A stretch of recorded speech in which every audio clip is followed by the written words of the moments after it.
ओम शिव गोरख जी। तो आज दोबारा से हम कुटिया में आ चुके हैं। तो ये आप मूर्ति देख सकते हैं शिवलिंग की, ये जो है नेचुरल मूर्ति है। तो आज गुरुदेव का जो है 25th डे है खड़ तपस्या का। तो पहले आप भोलेनाथ जी के दर्शन कीजिए, जिनकी साधना रोज़ जो है हमारे गुरुदेव करते हैं। और पानी यहाँ से जो है 24 घंटे बरसता रहता है।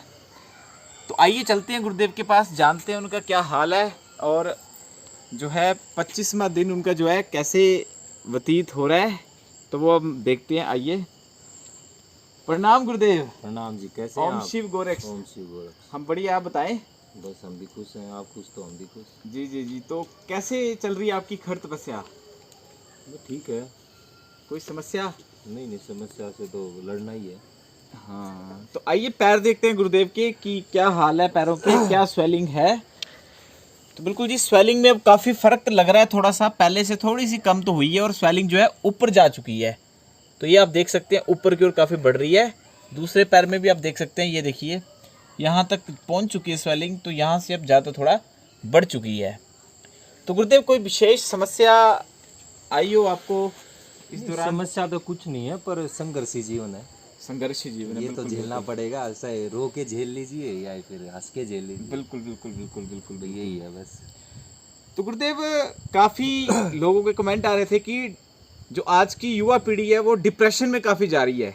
तो क्या कारण है कि काफ़ी लोग जो है सुसाइड कर रहे हैं और काफ़ी लोग जो है डिप्रेशन के शिकार हो रहे हैं, और ख़ासकर युवा जिनकी एज जो है अभी 17 से लेके 25 के बीच में है, तो वही युवा जो है काफ़ी डिप्रेशन के शिकार हो रहे हैं। तो इनके बारे में आपका क्या कहना है? डिप्रेशन जो वर्ड है उसको बोलते हैं कि मानसिक रूप से बीमार। जी जी जी। होता क्या है कि इसके कई सारे कारण होते हैं। हाँ जी। मानसिक रूप से बीमार बच्चा, अगर माता पिता का प्यार ना मिले जी उसको, परिवार से खुशी ना मिले जी और वो अकेलापन महसूस करने लग जाता है। जी जी जी। उसको ये लगने लग जाता है कि आपसे तो कोई प्यार करता ही नहीं। हाँ जी। ये जो स्टेज है ये आती है, ये 14 से 18 या 20 तक जी बच्चों में ये पाया जाता है। इस एज के जो बच्चे हैं उनमें मानसिक रूप से इस तरीके से बीमार पाए जाते हैं। जो और अब बात कर लीजिए 20 से 25 या 26 या 27 एज तक के जो बच्चे होते हैं जी उनमें एक दूसरा कारण होता है।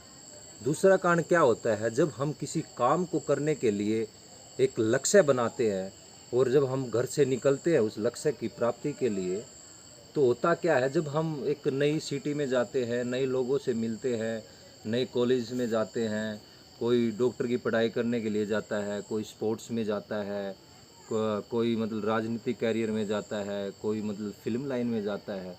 वहाँ क्या होता है कि वहाँ हम उस रंगीन दुनिया में ऐसे गुम हो जाते हैं और फिर जब हमारा ये भूत निकलता है कि हम कहाँ स्टैंड कर रहे हैं, फिर उसके बाद हमारी हाथ सिर्फ असफलता ही लगती है। और असफलता का सूत्र एक ही है कि समय पे काम ना किया गया हो।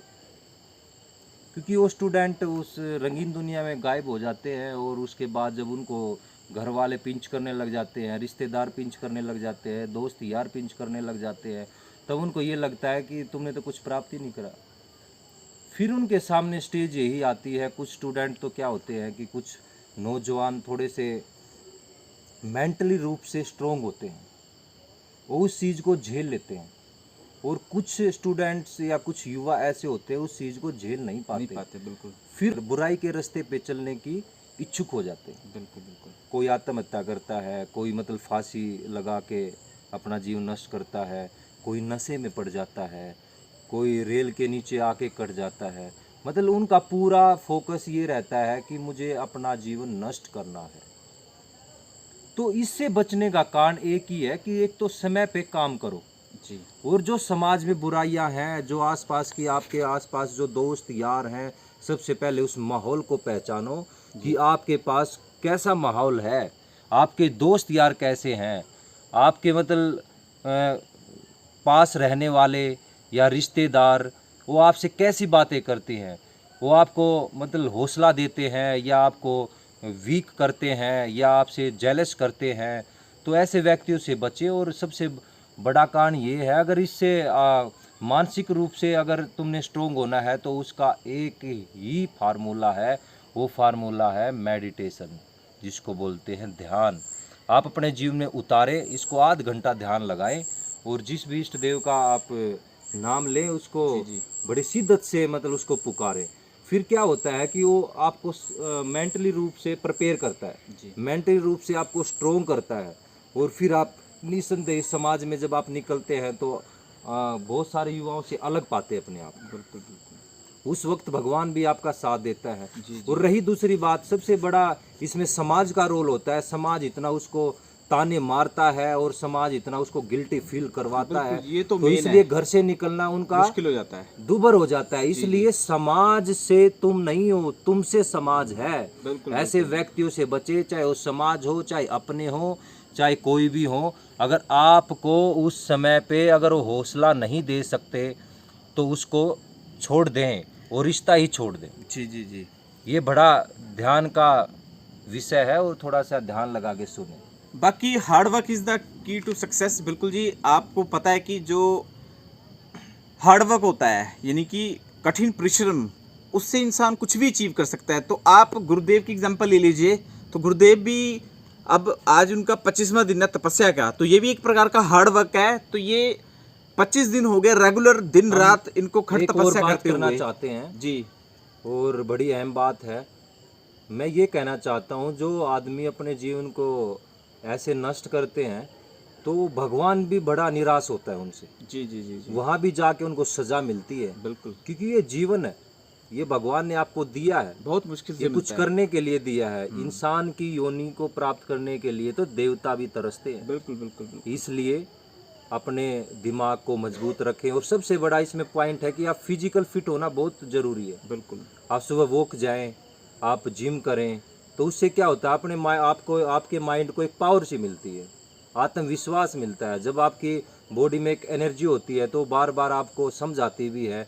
जो माइंड से जो सेल्स बोलते हैं, जो यहाँ जितने भी हजारों लाखों सेल्स होते हैं, वो आपको सिग्नल देते हैं कि कैसे बचें, किन लोगों से आपने क्या बात करनी है, कहाँ से आप कहाँ आपका माहौल होना चाहिए, कैसे लोगों में आपको बैठना चाहिए।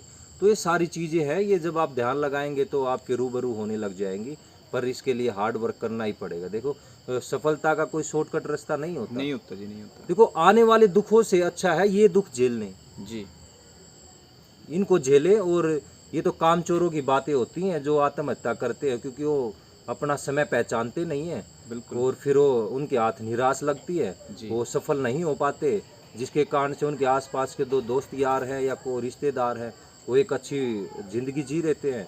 तो उनको देख देख के हर रोज़ हम मरते हैं। फिर हमारे पास एक ऑप्शन बचता है कि नष्ट कर दे अपना जीवन। तो इसलिए इस स्टेज से पहुंचने से पहले अपने आप को पहचानो, भगवान के करीब जाओ और हार्ड वर्क करो। और ये नशा और जितने भी रंगीन दुनिया है इससे बचे बस। बाकी गुरुदेव, एक सवाल आ रहा था मन में, जैसे आप कह रहे हैं कि लोग सुसाइड कर लेते हैं, आत्महत्या कर लेते हैं, पर एक कारण ये भी माना जाता है कि मृत्यु तो जो है निश्चित होती है, वो हर किसी की, कहते हैं सांस जो है भगवान गिनती में उतने ही देता है। तो फिर जब उसने आत्महत्या कर ली, जाए उनके प्राण जैसे मर्जी निकल गए, तो भगवान उनको सजा कैसे दे सकता है जब ऑलरेडी आपकी जो है डेथ तय है कि इस टाइम पे आपकी डेथ जो हो जाएगी? देखो, बारे में क्या है कि जो भगवान जो चीज़ देता है वो सांस डाल के देता है, जो हम सांस लेते हैं। जी।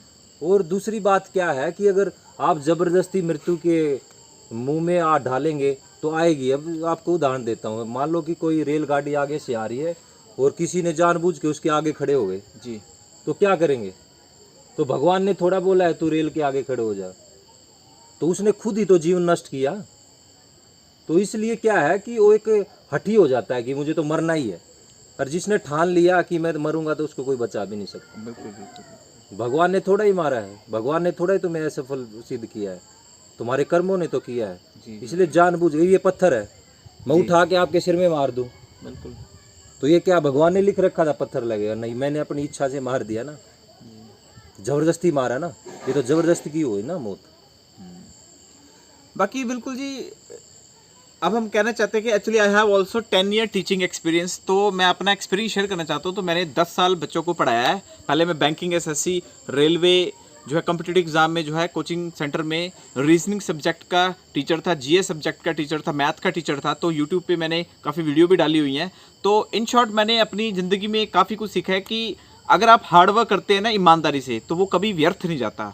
तो hard work is the key to success, ये बिल्कुल सही मुहावरा है। तो अगर आप हार्डवर्क कर रहे हैं दिल से, तो अगर हम बात करें गुरुदेव की, 25 दिन दिन रात ये तपस्या कर रहे हैं, तो इन्होंने भी कुछ सोचा होगा तभी ये तपस्या कर रहे हैं। अगर ये 25 दिन रेगुलर तपस्या कर सकते हैं, अगर आपने कुछ भी टारगेट अपना रखा है अचीव करने का, तो आप भी सच्चे मन से हार्डवर्क कीजिए, दिन रात एक कर लीजिए, 100% आपको सफलता मिलेगी। नहीं मिली तो आप जो है कमेंट करके बताना, बट ईमानदारी से तपस्या करेंगे, उसका परिणाम हमेशा पॉजिटिव होता है। ओम शिव गोरख जी।